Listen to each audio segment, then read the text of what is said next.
जय माता दी दोस्तों। आज मैं आपको दशा माता व्रत के छठे दिन की कथा सुनाऊंगी। अगर आपको यह कथा अच्छी लगी तो आप वीडियो को लाइक, सब्सक्राइब और शेयर ज़रूर कीजिएगा। एक बार प्रेम से बोलिए दशा माता की जय। एक राजा था, उसकी रानी कोमलांगी थी। वह फूलों की शैया पर सोया करती थी। एक दिन फूलों के साथ कच्ची कली भी आ गई। कच्ची कली के कारण उसे रात को नींद नहीं आई। वह करवटें बदलती रही। राजा ने पूछा, प्रिय, आज क्या बात है जो तुम्हें नींद नहीं आ रही है? रानी ने बताया कि आज फूलों में एक कच्ची कली आ गई है। वह मेरे शरीर में चुभ रही है, इसी कारण मुझे नींद नहीं आ रही है। राजा के शयन कक्ष में एक दीपक जल रहा था, जिसे ज्योति स्वरूप कहते थे। ज्योति स्वरूप रानी की बात सुनकर हंसा।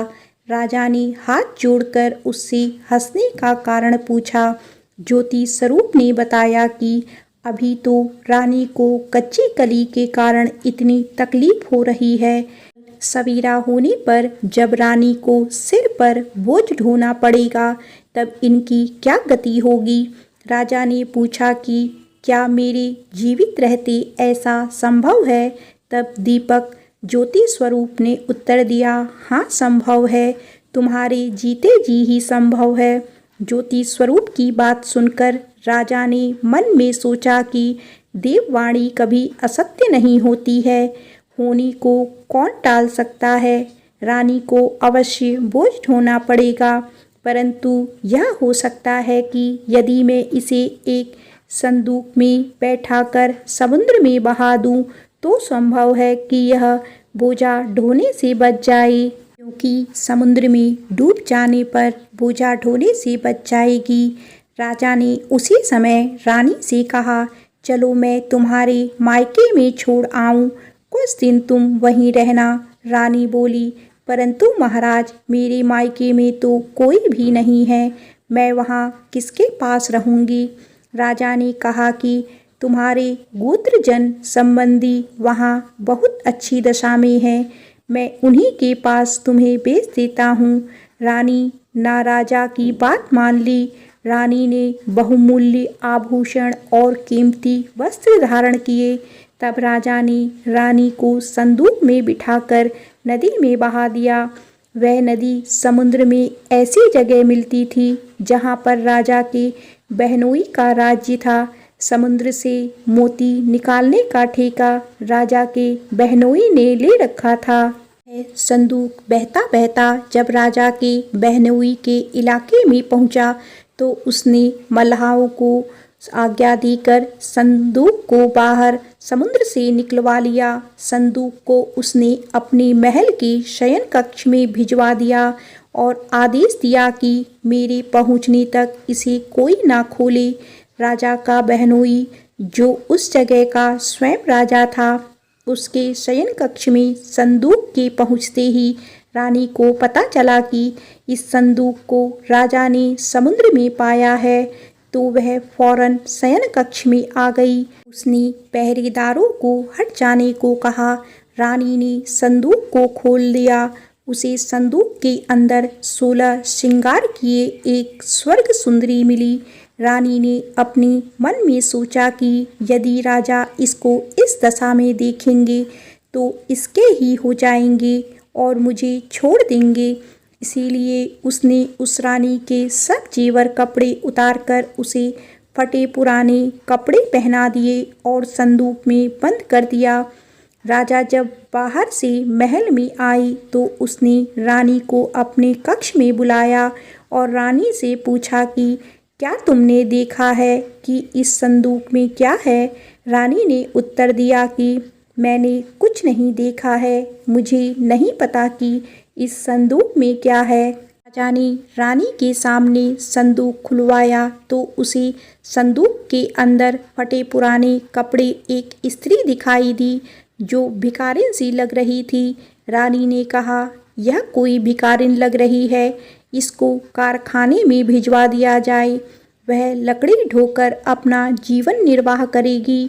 राजा ने रानी के कहे अनुसार उसे खाने में भिजवा दिया। एक दिन रानी की सहेलियां नदी में स्नान करके दशा माता का डोरा ले रही थी। उसके पास एक डोरा बच गया था। वे यह सोच रही थी कि इस डोरे को किसे दिया जाए कि उसी समय लकड़ी ढोने वाली रानी वहां आ गई। उन्होंने उसे रोककर पूछा, बहन, हमारे साथ दशा माता का एक डोरा ले लो।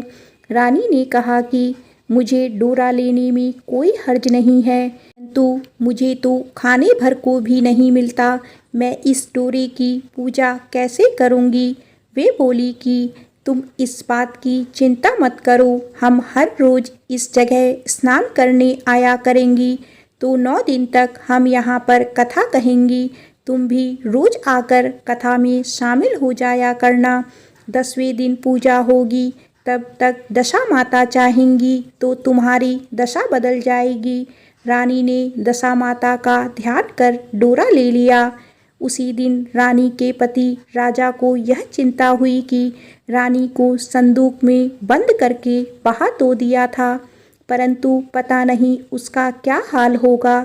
उसकी खोज खबर लेने के लिए राजा ने एक नौका में बैठकर नदी की यात्रा करता हुआ अपने बहनोई के यहाँ पहुँचा।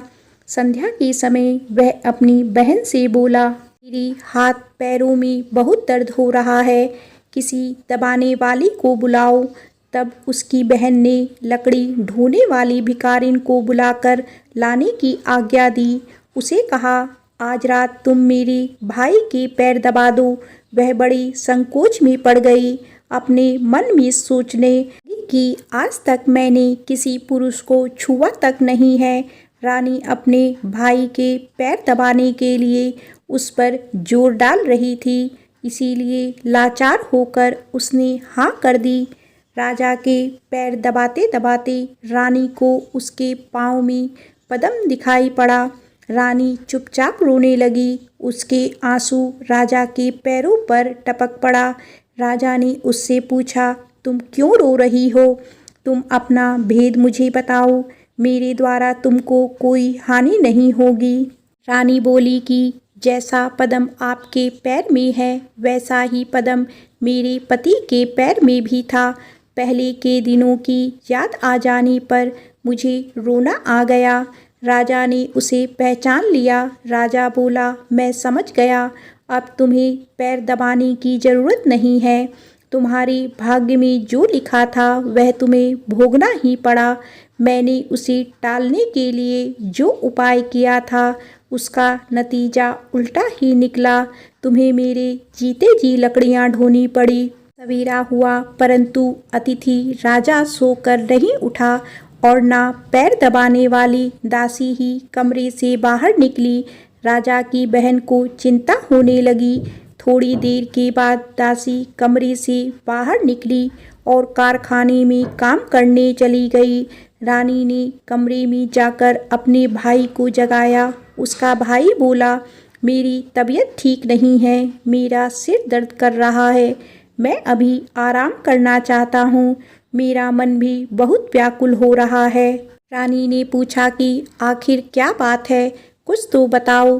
राजा ने कहा, बड़ी शर्म की बात है, मैंने तुम्हारी भाभी को जानबूझकर संदूक में बैठाकर तुम्हारे पास इसीलिए भेजा था कि इसे यहाँ आराम से रखा जाएगा, परंतु उसे तो यहाँ लकड़ियाँ ढोनी पड़ रही है। उसके तुमने सारे गहने कपड़े उतारकर उसे रास्ते की भिखारिन बना दिया। उसकी बहन बोली, मैंने उसे नहीं पहचाना। उसने दासियों को भेजकर उसे चुपचाप अपने पास बुलाया। उसके आने पर बहन ने अपनी भाभी से माफ़ी मांगी और उसके पैर पकड़ लिए। कुछ दिनों तक राजा अपने बहनोई बहन के यहाँ रहकर रानी को साथ लेकर राजधानी में लौट आया। रानी ने अपने महल में पहुंचकर सुहागिनों को न्योता भेजा। बड़े धूमधाम से दशा माता के डोरे की पूजा की और नगर में ढिंढोरा पिटवाया गया कि आज से अमीर गरीब सब दशा माता का डोरा लिया करें और श्रद्धापूर्वक पूजा किया करें। जिसके पास पूजन पारण के लिए धन की कमी हो तो वह महल से ले जाया करे। जिस प्रकार रानी के दिन दशा माता ने फेरी, वैसे ही वह सबकी दशा को ठीक करे। एक बार प्रेम से बोलो दशा माता की जय।